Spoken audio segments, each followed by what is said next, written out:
افضل specs دیکھنے والوں کو السلام علیکم۔ ہم میں سے 95% لوگ اپنے بچپن سے بہتر زندگی گزار رہے ہیں۔ آپ اپنے دل پر ہاتھ رکھ کر بتائیے کہ آپ اپنے والدین سے بہتر زندگی نہیں گزار رہے۔ میرا خیال ہے ہر شخص ہاں مثالیں لائے گا۔ آپ کسی روز اپنے بچپن اور اپنے بچوں کے بچپن کا موازنہ بھی کر لیں، آپ کو دونوں میں زمین و آسمان کا فرق ملے گا۔ آپ کے گھر میں بچپن میں ایک پنکھا ہوتا تھا اور پورا خاندان وہ پنکھا ادھر کرنا کی آوازیں لگاتا رہتا تھا۔ سارا گھر 1 روپے کی برف خرید کر لاتا اور لوگ دوسروں کے گھروں سے بھی برف مانگتے تھے۔ ہمسایوں سے سالن مانگنا، شادی بیاہ کے لیے کپڑے اور جوتے ادھار لینا بھی عام تھا۔ بچے پرانی کتابیں پڑھ کر امتحان دیتے تھے۔ لوگوں نے باہر اور گھر کے لیے جوتے اور کپڑے الگ رکھے ہوتے تھے۔ دسترخوان پر دوسرا سالن عیاشی ہوتا تھا۔ سویٹ ڈش میں صرف میٹھے چاول اور کھیر بنتی تھی۔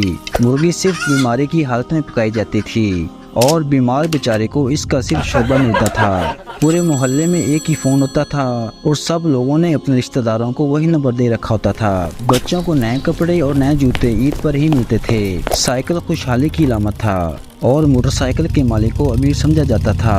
گاڑی صرف کرائے پر لی جاتی تھی۔ پورے گھر میں ایک ہی غسل خانہ اور ایک ہی ٹوائلٹ ہوتا تھا اور اس کا دروازہ بھی ہر وقت باعث سے بجتا رہتا تھا۔ لوگ کپڑے کے کونے میں روٹی باندھ کر دفتر لے جاتے تھے۔ بچوں کو روٹی یا پراٹھے پر اچار رکھ کر اسکول بھجوا دیا جاتا تھا اور لنچ بریک کے دوران یہ لنچ کھا کر نلکے کا پانی پی لیتے تھے۔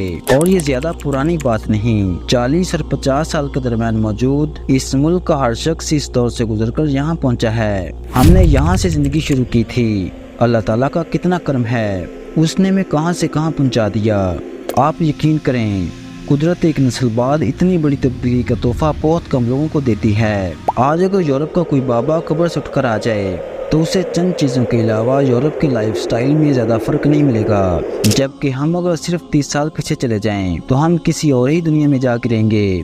لیکن سوال یہ ہے، اتنی ترقی، اتنی خوشحالی اور لائف سٹائل میں اتنی تبدیلی کے باوجود ہم لوگ خوش کیوں نہیں ہیں؟ جب بھی میں اپنے آپ سے یہ سوال پوچھتا ہوں تو میرے ذہن میں صرف ایک ہی جواب آتا ہے، ناشکری اور بس ناشکری۔ چنانچہ میری آپ سے درخواست ہے، آپ ایک لمحے کے لیے اپنے ماضی اور حال کا موازنہ کریں اور پھر اللہ تعالیٰ کا شکر ادا کریں۔ آپ کو نتائج حیران کر دیں گے۔ یقین کریں، آپ کا شکر آپ کی زندگی سنوار دے گا، ورنہ آپ کتنے ہی سرخرو کیوں نہ ہو جائیں، آپ ایک ادھوری، غیر مطمئن اور تسکین سے محروم زندگی گزار کر دنیا سے رخصت ہو جائیں گے۔ تو یہ تھی آج کی ویڈیو کو لائک اور چینل کو سبسکرائب کرنا مت بھولیے گا۔